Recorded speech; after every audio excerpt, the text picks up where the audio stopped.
Welcome back to Growing in Love and Wellness. This is episode 3 about grief and loss. And today I'm going to talk about stigmatized grief.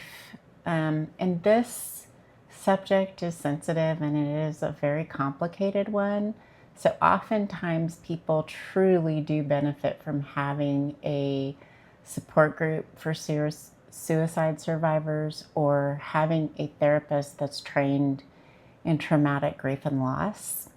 But some things that we know is that it is complicated when a person is approached after a suicide, whether you are a family member or a friend or a partner.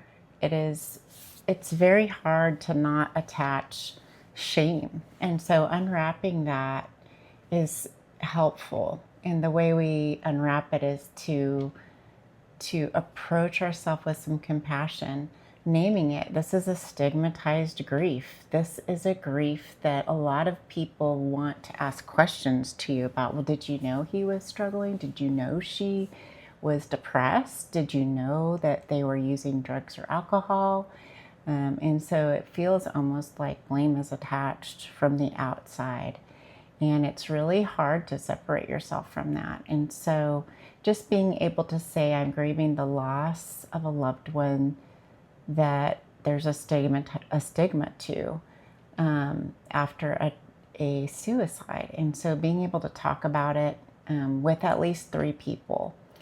And then also deciding for yourself your own ritual of how you want to cope and remember the person. Maybe you write them a letter. Maybe you light a candle. Maybe you go for a hike because that's the thing that you love to do with that person. And you plant something, or you listen to a song that they loved, but something that is special to you.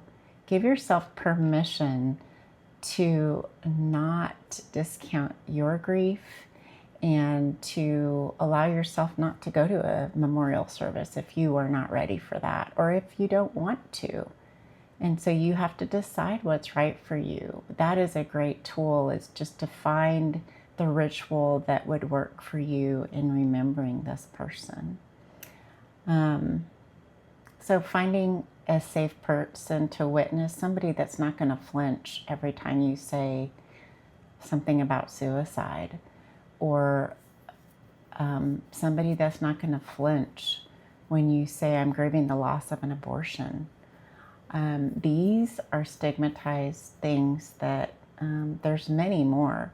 But whenever there's a stigma attached to grief, it's really important that you find your people that can hold space for what you're coping with and you're trying to cope with. So the unanswered questions can really cause guilt, and that's where it's really helpful to have somebody to talk through those things with. Also, another tool is to, seek support.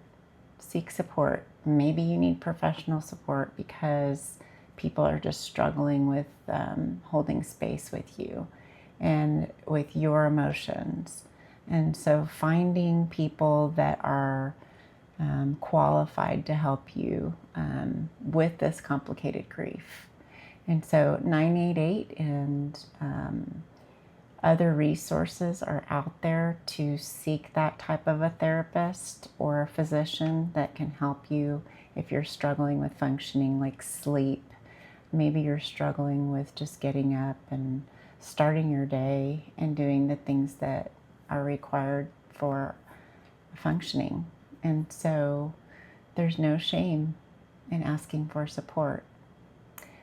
This video is not to take place of a therapist. It is purely for educational purposes. I hope that you found this helpful, and that if you need more support, that you're able to seek that out. Thank you.